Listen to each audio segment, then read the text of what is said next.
कांवड़ लेकर खुद चले बाबा भोलेनाथ। दीपचंद एक गरीब मजदूर था। वो मेहनत मजदूरी करके अपना और अपने परिवार का पेट भरता था। दीपचंद भगवान भोलेनाथ का परम भक्त था। एक दिन सुबह सुबह, सुनिए जी, घर में कुछ खाने के लिए नहीं है, बच्चे भूख से रो रहे हैं। सविता, मैं अभी मंदिर जा रहा हूँ भगवान भोलेनाथ को जल चढ़ाने। वहां से आने के बाद काम की तलाश में जाऊंगा। तुम बच्चों को तब तक नमक चीनी का घोल पिला दो। दुनिया चाहे इधर से उधर हो जाए, दीपचंद भगवान भोलेनाथ की पूजा करना कभी नहीं भूलता। दीपचंद के लिए सभी काम से ज्यादा जरूरी भगवान भोलेनाथ की पूजा करना था। दीपचंद मंदिर चला जाता है। वहां ओम नमः शिवाय, ओम नमः शिवाय, ओम नमः शिवाय, ओम नमः शिवाय। हे बाबा भोलेनाथ, मुझ गरीब पर भी अपनी कृपा करो। कब तक मेरे बच्चे भूखे सोएंगे? आप तो सबका भला करते हो, मेरे परिवार का भी भला कर दो। भगवान भोलेनाथ से प्रार्थना करने के बाद दीपचंद काम की तलाश में निकल जाता है। थोड़ी देर के बाद उसे काम मिल जाता है। अरे सुनो, मुझे नए घर में शिफ्ट करना है, क्या तुम मेरा ये सब सामान रखवा दोगे? सामान देखकर दीपचंद सोचने लगा कि ये तो बहुत ही ज्यादा है, इस काम में सारा दिन लग जाएगा। लेकिन वो आदमी समझ गया कि दीपचंद क्या सोच रहा है। अरे तुम चिंता मत करो, मैं इस काम के लिए तुम्हें 1000 रुपए दूंगा। ये सुनकर दीपचंद खुशी खुशी उस आदमी का काम करने लगता है। काम खत्म होने के बाद, ये लो तुम्हारे 1000 रुपए। धन्यवाद साहिब। हे भगवान भोलेनाथ, आपका बहुत बहुत धन्यवाद। आपने आज मेरी बहुत मदद की। दीपचंद आटा चावल और राशन लेकर घर पहुंचता है। सविता, सविता, देखो मैं खाने का सामान ले आया हूँ, तुम जल्दी से खाना बना दो, बहुत भूख लग रही है। और ये पैसे भी संभाल कर रख दो। अरे इतने पैसे?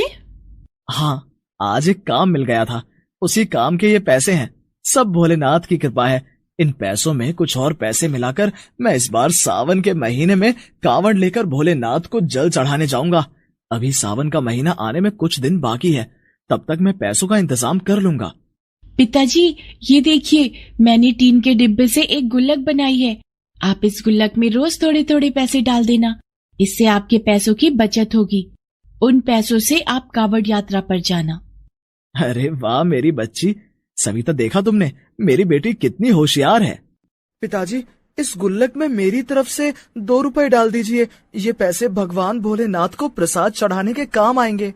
दीपचंद अपने बच्चों को गले से लगा लेता है। मेरे बच्चों, भगवान भोलेनाथ तुम्हारी रक्षा जरूर करेंगे। उस दिन से दीपचंद मेहनत मजदूरी करके पैसे बचाता और अपनी सामर्थ्य के अनुसार रोज थोड़े थोड़े पैसे उस गुल्लक में डाल देता। सावन का महीना आ गया था। सविता, मैं कांवड़ लेने बाजार जा रहा हूँ, लाओ वो गुल्लक दे दो। सविता दीपचंद को गुल्लक लाकर देती है। दीपचंद उस गुल्लक को तोड़ता है और उसमें से पैसे निकालकर बाजार जाता है। वो कांवड़, गंगा जल भरने का कलश और अपने लिए कपड़े खरीद कर लाता है। कांवड़ सजाकर दीपचंद दूसरे ही दिन कांवड़ यात्रा पर निकल जाता है। सविता, मैं कांवड़ यात्रा पर जा रहा हूँ, तुम अपना और बच्चों का ख्याल रखना। आप भी अपना ख्याल रखिएगा जी, आप पहली बार इतनी दूर पैदल जा रहे हैं।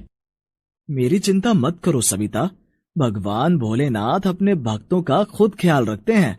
इतना कहकर दीपचंद कांवड़ यात्रा पर निकल जाता है। दूसरे कांवड़ियों के साथ दीपचंद 2 दिन की यात्रा आराम से तय कर लेता है।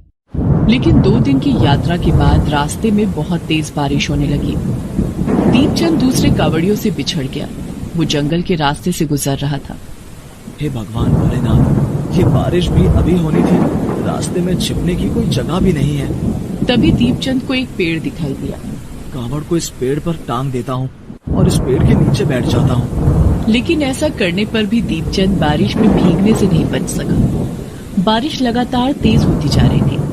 ये मूसलाधार बारिश तो रुकने का नाम ही नहीं ले रही है। मैं कब तक इस पेड़ के नीचे बैठा रहूंगा? ऐसा सोचकर दीपचंद बारिश में ही कांवड़ लेकर निकल पड़ता है और वो पूरी तरह से भीग जाता है। बारिश में भीगने के कारण दीपचंद की तबीयत खराब होने लगती है। अच्छी लगता है जुकाम हो गया। कुछ घंटों बाद बारिश तो रुक गई, लेकिन दीपचंद की तबीयत बहुत ज्यादा खराब हो गई। दीपचंद चल भी नहीं पा रहा था और वो सड़क के किनारे बैठ गया। दूसरे कांवड़ियों ने उससे पूछा। क्या हुआ भाई, ऐसे सड़क किनारे क्यों बैठे हो? पता नहीं क्या हो रहा है मुझे, ऐसा लग रहा है जैसे पैरों में जान ही नहीं है। तुम्हारी तबीयत तो ठीक है ना? ऐसा कहकर वो कांवड़िया दीपचंद के माथे पर हाथ रखता है। अरे तुम्हें तो बहुत तेज बुखार है। यहाँ तो आसपास कोई डॉक्टर भी नहीं है, तुम घर वापस चले जाओ। नहीं नहीं, अब मैं भगवान भोलेनाथ को जल चढ़ाए बिना वापस नहीं जाऊंगा। दीपचंद वहीं बैठा रहा और दूसरे कांवड़िए आगे निकल गए। कैसे उठूं, कैसे चलूं? हे भोलेनाथ, अब आपका ही सहारा है। उधर कैलाश पर्वत पर माता पार्वती दीपचंद की हालत देखकर भगवान भोलेनाथ से कहती हैं, हे प्रभु, दीपचंद की हालत मुझसे देखी नहीं जाती। क्या दीपचंद अब घर वापस चला जाएगा? नहीं देवी, दीपचंद को उसके लक्ष्य तक पहुंचने में मैं स्वयं उसकी मदद करूंगा। मेरा कोई भी भक्त मुझे पुकारे तो मैं उसे निराश नहीं करता हूं। ऐसा कहकर भगवान भोलेनाथ कैलाश पर्वत से अंतर्धान हो जाते हैं। प्रभु, कहाँ चल दिए? माता पार्वती अपनी दिव्य शक्ति से पृथ्वीलोक की ओर देखती हैं, जहां दीपचंद सड़क के किनारे बैठकर भगवान भोलेनाथ से प्रार्थना कर रहा था कि तभी दीपचंद के पास एक व्यक्ति बहुत ही फटेहाल हालत में आया। भाई, क्या तुम्हारे पास कुछ खाने के लिए है? मैं बहुत दिनों से भूखा हूं। दीपचंद की पत्नी सविता ने उसे चलते वक्त रास्ते में कुछ खाने के लिए दिया था। हाँ, मेरे पास ये थोड़ा खाना है, आप इसे खा लीजिए। वो आदमी खाना खा लेता है। आपका बहुत बहुत धन्यवाद। मेरा नाम भोला है और मैं बहुत गरीब हूँ। लोगों से मांग मांग कर अपना गुजारा करता हूँ, लेकिन आप अकेले यहाँ क्यों बैठे हैं? आपके दूसरे कांवड़िया साथी तो बहुत आगे निकल गए। बारिश में भीगने के कारण मुझे तेज बुखार हो गया है। आसपास कोई दवा की दुकान या डॉक्टर भी नहीं है। मुझसे एक कदम भी नहीं चला जा रहा है। समझ नहीं आ रहा है कि भगवान भोलेनाथ को जल चढ़ाने कैसे जाऊं। चलिए, मैं आपको आपके घर पहुंचा देता हूँ। नहीं नहीं भाई, मैं घर नहीं जाऊंगा। अभी तो मुझे भोले बाबा को अपने हाथों से जल चढ़ाना है। मेरी हमेशा से इच्छा थी कि मैं कांवड़ यात्रा पर जाऊं और भगवान भोलेनाथ को जल चढ़ाऊं, लेकिन मेरे पास तो कांवड़ खरीदने के भी पैसे नहीं हैं। आप बुरा ना मानो तो आपका कांवड़ मैं उठा लेता हूं और आपको भी सहारा देकर भगवान भोलेनाथ के दरबार तक पहुंचा दूंगा। इससे मेरी और आपकी दोनों की इच्छा पूरी